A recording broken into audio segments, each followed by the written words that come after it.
Hello guys, मैं हूं रौनक कुमार और ये वर्क एंड एनर्जी का फिफ्थ पार्ट है आपका। ठीक है, फोर्थ पार्ट आपका आज ही कंप्लीट हो चुका है। तो फिफ्थ पार्ट में जल्दी जल्दी इसलिए करवा रहा हूँ ना, तो सिलेबस में पीछे है, बहुत ही ज्यादा पीछे है अपना सिलेबस।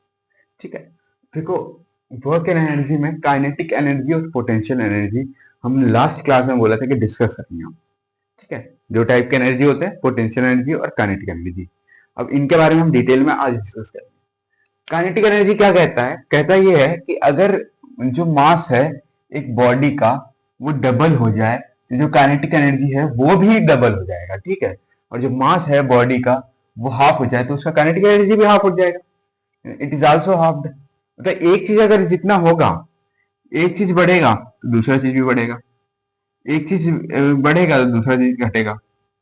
ऐसा सिस्टम है। ठीक है, ऐसा सिस्टम है।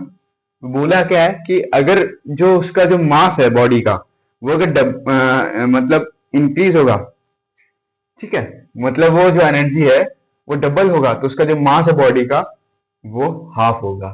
जो काइनेटिक एनर्जी है वो हाफ होगा। ठीक है, समझ गए काइनेटिक एनर्जी क्या होता है? एक बढ़ेगा दूसरा घटेगा, एक बढ़ेगा दूसरा घटेगा। उसमें पढ़ा था ना आपने मैथ्स में, एट्थ क्लास में। कौन से टॉपिक था आपका?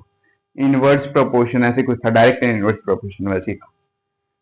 अगर velocity of A object is double, अगर वेलोसिटी एक ऑब्जेक्ट का डबल हो जाता है तो उसका जो काइनेटिक एनर्जी है वो 4 गुना डबल हो जाएगा, 4 गुना बढ़ जाएगा। ठीक है, 4 टाइम्स बढ़ जाएगा।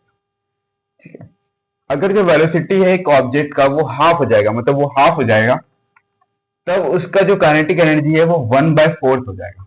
ठीक है, 1/4 हो जाएगा। अगर उसका हाफ हुआ वेलोसिटी तो उसका 1/4 हो जाएगा उसका काइनेटिक एनर्जी। कैलकुलेट करो kinetic energy of an body of mass 2 kg। ठीक है, कैलकुलेट करने के लिए बहुत बार आता है, मैं सिखाता हूँ कैसे करेंगे। ठीक है, कैलकुलेट, मास दे रखा है 2 kg, moving with velocity of 0.1 metre second. ठीक है, मतलब समझते हैं क्वेश्चन क्या बोल रहा है। मास तो 2 kg दे रखा है। ठीक है, कैलकुलेट करने के लिए बोल रहा है काइनेटिक एनर्जी का मास दे रखा है 2 kg और वो मूव कर रहा है वेलोसिटी ऑफ 0.1 मीटर पर सेकंड के हिसाब से। ठीक है, तो हम ये फॉर्मूला लगाएंगे। फॉर्मूला ध्यान से रखना है। ठीक है, फॉर्मूला रट लेना है। K is equal to half m v square. तो हाफ का हाफ इंटू एम, कितना एम, मास 2 दे रखा है, मास मास होता है। ठीक है, वेलोसिटी, वेलोसिटी 0.1 है। ये ध्यान रखना है, ये कई बार बच्चे भूल जाते हैं।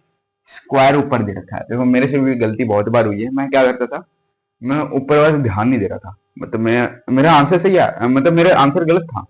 मैं सोचा स्टेप तो सही है यार, कहाँ गलत है। मुझे तो अच्छा स्क्वायर का मैंने नहीं किया। तो स्क्वायर बहुत इंपॉर्टेंट है। तो हाफ इंटू मास कितना रखा है 2, 2 का 2 लिख दिया, 0.1 इंटू 0.1 वेलोसिटी, तो इसका होगा 0.01 जूल। ये इंपॉर्टेंट है। मैंने आपको जब जूल वाला टॉपिक पढ़ा रहा था तो मैंने आपको समझाया था कि जब तक आप जे नहीं लिखोगे, ये तो मैंने वैसे लिख दिया जूल, लेकिन आप जे लिखना। ठीक है, डायरेक्ट जे लिख देना। अगर जूल लिखना चाहते हो जूल लिख दो, जे लिखना चाहते हो जे लिख दो, आपकी मर्जी है, ये आप लिखना चाहते हो। Got it? समझ गए? इतना टॉपिक जितना पढ़ाया मैंने अभी समझ गए? तो अब आ जाते हैं पोटेंशियल एनर्जी में। काइनेटिक एनर्जी में कहीं भी आपको थोड़ा भी डाउट हो ना, 1% भी डाउट हो, तब आप प्लीज कमेंट कर देना। डाउट सेशन क्लास होगी। ठीक है, हर हफ्ते संडे के दिन होगी, संडे के दिन डाउट सेशन क्लास होगी। ठीक है, पोटेंशियल एनर्जी क्या बोलता है ये समझते हैं। काइनेटिक और पोटेंशियल एनर्जी बहुत ही ज्यादा इंपॉर्टेंट टॉपिक है। ये आपने फर्स्ट चैप्टर में पढ़ा है। इस matter, sorry matter, matter in our surrounding पढ़ा है? उसमें पढ़ा था। ये दो टॉपिक आपने पहले पढ़ रखा है। अब पढ़ेंगे पोटेंशियल एनर्जी क्या होता है। एक जो एनर्जी है एक बॉडी का, due to its position, position के कारण जो बॉडी में चेंज हो रहा है और उसके शेप्स में, उसको हम बोलेंगे पोटेंशियल एनर्जी। ठीक है, मतलब एनर्जी के कारण। देखो सबसे अच्छा एग्जांपल बताता हूँ। एक स्पॉन्ज बॉल है जो सॉफ्ट सॉफ्ट होता है, उसको दोनों साइड से दबाएंगे ना तो पूरा पिंच हो जाएगा, उसका शेप चेंज हो जाएगा। छोड़ेंगे वो दोबारा वही सेम शेप पे आ जाएगा। तो देखो उसमें हम एनर्जी लगा रहे हैं ना, एक टाइप की एनर्जी लगा रहे हैं, पोटेंशियल एनर्जी, कि हमने उसको दबाया, उसको हमने दबाया तो उसका शेप चेंज हो गया, जिससे पोटेंशियल एनर्जी। अरे चलो ठीक है, ये नहीं मानते तो आपको सबसे बेस्ट एग्जांपल देता हूँ कि नया नया घर बना है। ठीक है, सीमेंट वगैरह लगा है, पुट्टी वगैरह हुई है। आप ऐसे जब ऐसे मारोगे तो बहुत मतलब थोड़ा कम होगा ना, मतलब जो सरफेस एरिया जो है वो ज्यादा कम फील्ड होगा। तो जैसे आप मारोगे तो यहाँ छप जाएगा। ये किसके वजह से होता है? पोटेंशियल एनर्जी के। ठीक है, जो एनर्जी है एक बॉडी का ड्यू टू इट्स पोजीशन के वजह से अबव द ग्राउंड के अबव में, उसको हम बोलते हैं ग्रेविटेशनल पोटेंशियल एनर्जी। इस एरो का मतलब आपको पता होना चाहिए। एरो का मतलब होता है जो हमने ऊपर लिखा है वही से नीचे, ठीक है। तो ग्रेविटेशनल पोटेंशियल एनर्जी, तो बोला क्या है, जो एनर्जी है ना एक बॉडी का, उसके पोजीशन के कारण, मतलब पोजीशन ए पोजीशन से बी जा रहा है ना पोजीशन, ठीक है। तो ए पोजीशन से बी पोजीशन में जो चेंज हो रहा है ग्राउंड से, उसको हम बोलेंगे gravitation potential energy.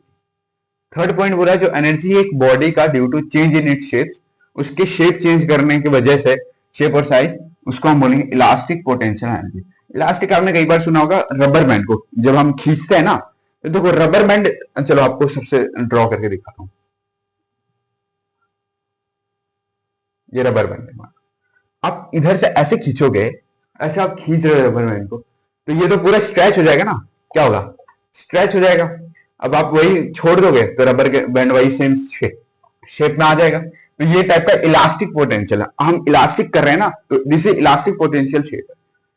Last word जो सम है पोटेंशियल और काइनेटिक एनर्जी का, किसका सम है? पोटेंशियल प्लस काइनेटिक, इन दोनों का सम है, उसको हम बोलते हैं मैकेनिकल एनर्जी। हाँ, ये क्वेश्चन आता है कि डिफाइन मैकेनिकल एनर्जी, तो अब लिखेंगे the sum of potential and kinetic energy is called its mechanical energy. एक नंबर का क्वेश्चन है। इसमें देखना आप बुक में सबसे लास्ट पेज जहाँ आपके एनसीईआरटी क्वेश्चन दे रखे हैं ना, उसके बगल में जहाँ व्हाट यू हैव रिडन लिखा है ना, उसमें देखना इसका डेफिनेशन दे रखा है। फिर साइड पेज में आप जाओगे तो वहां पे क्वेश्चन दे रखा है इसका, तो क्वेश्चन सॉल्व करना है। वर्क होता है F इंटू एस, एफ मतलब फोर्स और एस मतलब distance, mass into acceleration into distance. ये फॉर्मूला, तीन फॉर्मूले लगते हैं, तीन फॉर्मूले को आपको समझना पड़ेगा। तो फॉर्मूला कैसे समझे, कौन सा लगेगा? इसमें देखो फोर्स इंटू डिस्टेंस लग रहा है, दो फॉर्मूला लग रहे हैं ना, फोर्स और डिस्टेंस। तो जहां पे भी क्वेश्चंस में दो न्यूमेरिकल्स दे रखे होंगे, दो नंबर दे रखे होंगे कि इतना इतना फोर्स है, इतना है, ठीक है, स्पीड इतना है, तो डिस्टेंस इतना है, तो आप समझ जाना, ठीक है। फोर्स इंटू डिस्टेंस इतना है तो आप समझ जाना, तो उसको मल्टीप्लाई करेंगे। Mass into acceleration into speed, acceleration भी देगा, मास भी देगा, स्पीड भी देगा, ठीक है। इनको फाइंड करके आप वर्क फाइंड कर सकते हो।